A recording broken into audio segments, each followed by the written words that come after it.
Every individual in the Trust has a crucial role to play as part of a 10,000-strong team working to achieve the best for our patients.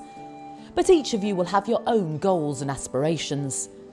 And regular, well-prepared appraisals and conversations about career plans are at the core of making sure everyone has the opportunity to talk openly about how things are going. Good. Up tall. It's also the ideal time for you to discuss your general well-being and plans for your future development. Well, it's really not a box-ticking exercise at all. We don't want it to be perceived as that. This new appraisal and career conversation framework is really to support us in opening up honest and respectful conversations between staff and their line managers. The conversation that we expect people to have between themselves, we really want to make that meaningful. Our staff are telling us it hasn't been meaningful in previous years. Everyone in the organisation will experience the same review process. To get the most out of the conversation, it's important for you to spend some time reflecting on recent months in your role. You'll then fill in sections 1 to 4 of the appraisal document ready for your meeting. Doing this in advance will make the appraisal more focused, and it's also likely to make it shorter. The appraiser will also spend about half an hour in advance of the meeting thinking about and filling in sections 2 to 4 of the review, again to make the most of the conversation.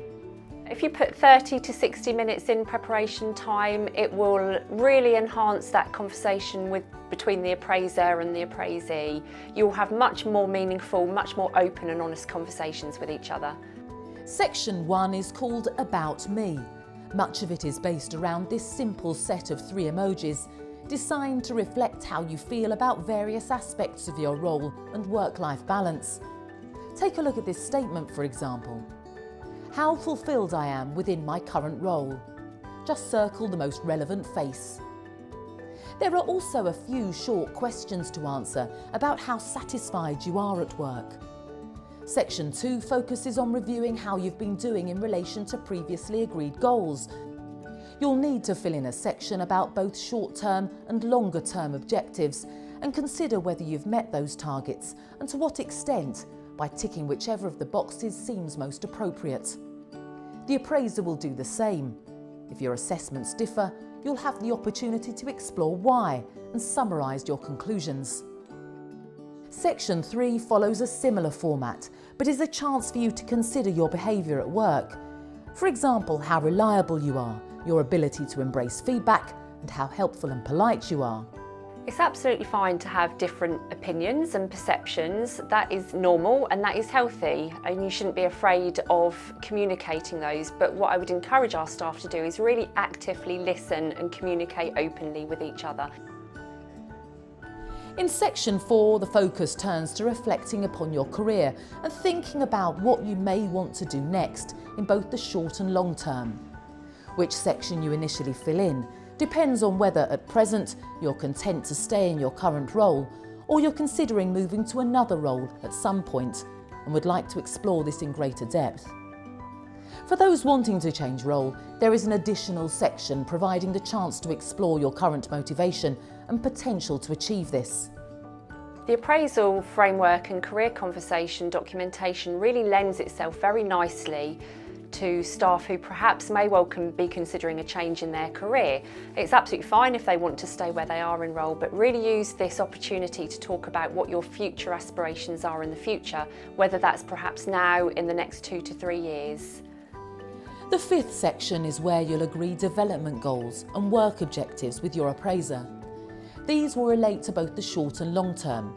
Your goals should be SMART, specific, measurable, achievable, relevant and time-bound. Section 6 provides an opportunity for you and your manager to identify and agree what development may be needed to achieve your goals over the year ahead. There really is the expectation that the appraiser will share with you a number of things. So they will share with you their objectives so you can see how your objectives link with theirs. They will also share with you the team goals and also the organisational objectives. The 7th and final section is the sign-off, the place where overall ratings from the review of your objectives and behaviours are recorded, with both parties making their own judgments and marking those on the form. Covering each section is expected to take around 15 minutes to half an hour. And again, the more preparation done in advance, the more focused the session is likely to be. The formal discussion around your appraisal and career conversation should be held yearly.